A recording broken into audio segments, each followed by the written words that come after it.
Programming में आज का हमारा टॉपिक है इटरेटिव स्टेटमेंट। इटरेटिव स्टेटमेंट हमारा टाइप नंबर 2 है फ्लो कंट्रोल स्टेटमेंट का। इससे पहले वाले वीडियो में मैंने आपको टाइप नंबर 1 कंडीशनल स्टेटमेंट के बारे में बताया था, जिसमें हमने देखा था कि कंडीशन के साथ हम पाइथन में डील कैसे करते हैं, जिसमें हमने इफ एल्स एलिफ के बारे में आपसे डिस्कस किया था। इस वीडियो में हम आपको इटरेटिव स्टेटमेंट यानी लूप के बारे में बताएंगे। सबसे पहला होता है फॉर लूप और सेकंड होता है वाइल लूप। ये 2 टाइप्स का लूप ही होता है पाइथन में, ठीक है। तो इन दोनों का यूज़ क्या है, कब इन दोनों में से किसको यूज़ करना चाहिए, चलिए हम डिस्कस करते हैं। सबसे पहले अगर मैं बात करूँ फॉर लूप के सिंटैक्स के बारे में, तो फॉर लूप हम तब यूज़ करेंगे जब हमें पहले से पता हो कि लूप कितने टाइम्स एग्जीक्यूट होने वाला है, ठीक है। स्टार्टिंग पॉइंट और एंडिंग पॉइंट अगर हमें पता हो तब हम फॉर लूप यूज़ करेंगे। तो फॉर लूप यूज़ करने के लिए आपको लिखना है फॉर, उसके बाद यहाँ पे वेरिएबल का नेम होगा, कुछ भी ले सकते हैं आप, इन लिखना है। उसके बाद आपको रेंज फंक्शन यूज़ करना है। रेंज फंक्शन में आप क्या करेंगे, स्टार्टिंग पॉइंट और एंडिंग पॉइंट यहाँ पे वैल्यू पुट करेंगे, ठीक है। उसके बाद रेंज फंक्शन क्या करेगा, स्टार्टिंग से एंडिंग पॉइंट तक वैल्यू को काउंट करते हुए इस वेरिएबल में स्टोर करेगा और इसके अकॉर्डिंग हमारा ये स्टेटमेंट एग्जीक्यूट करेगा जो फॉर लूप की बॉडी के अंदर हमने लिखा हुआ है, ठीक है। सेकेंड होता है हमारा वाइल लूप।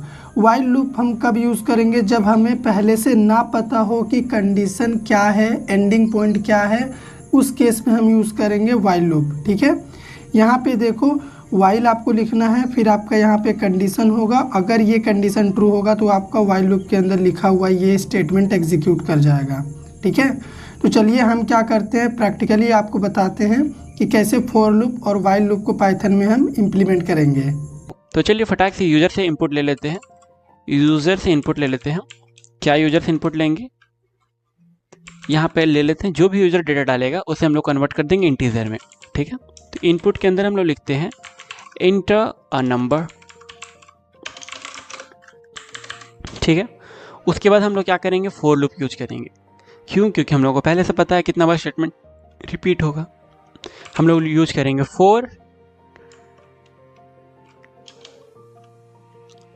नंबर इन, ठीक है। फॉर नंबर इन कितने बार, हम लोग एक रेंज ले लेंगे। मैंने आप लोगों को रेंज डेटा टाइप के बारे में बताया था कि आप यहाँ पर जितना भी वैल्यू लिखेंगे वो उतना यहाँ पर स्टोर हो जाएगा। रेंज का इस्तेमाल हम लोग क्या करते, कब करते हैं, रेंज का इस्तेमाल हम लोग सीक्वेंस ऑफ नंबर को स्टोर करने के लिए करते हैं। तो हम लोगों को टेबल कैसे प्रिंट कराना रहता है, 1 से लेकर के 10 तक, मीन्स 2 1 जा 2, 2 2 जा 4, इस तरह करते करते 10 तक जाता है, ठीक है। तो हम लोग यहाँ लिखेंगे 1, 11। 11 क्यों लिखेंगे, क्योंकि हम लोग का जो एंडिंग इंडेक्स होता है उससे एक कम तक चलता है, यानी कि 11 - 1 = 10।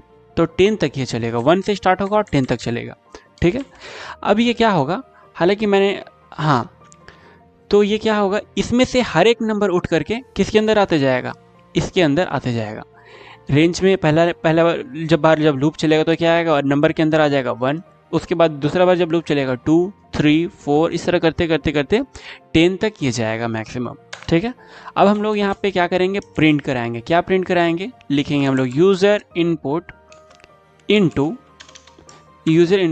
नंबर, ठीक है।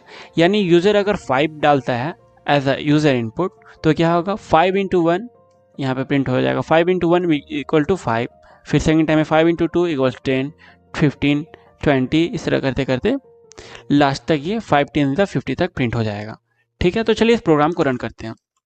मैं करता हूँ क्लियर।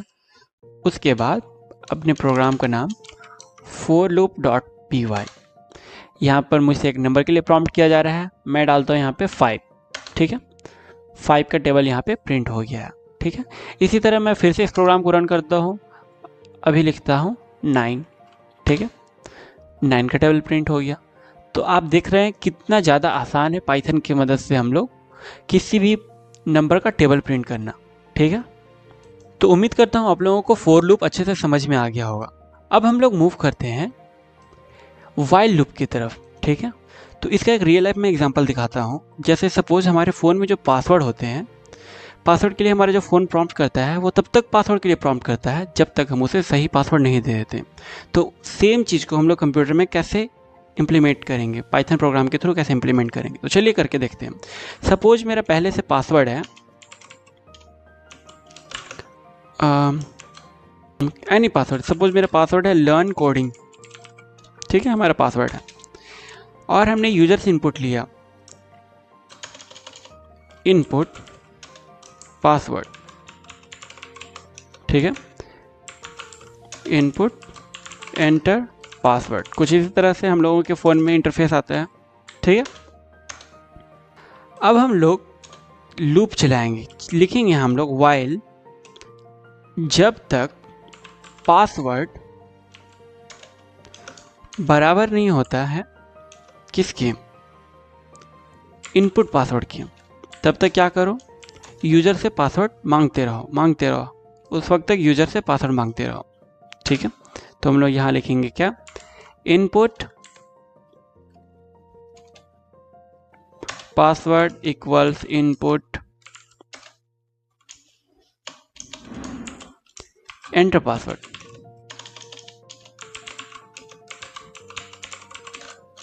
ठीक है। अगर यूजर सही पासवर्ड दे देता है तो हम लोग क्या करेंगे, प्रिंट करेंगे, प्रिंट कॉन्ग्रेचुलेशन या फिर सिंपली अनलॉक्ड, ठीक है। यूजर अगर सही पासवर्ड दे देता है क्या होगा, मोबाइल अनलॉक हो जाएगा, ठीक है।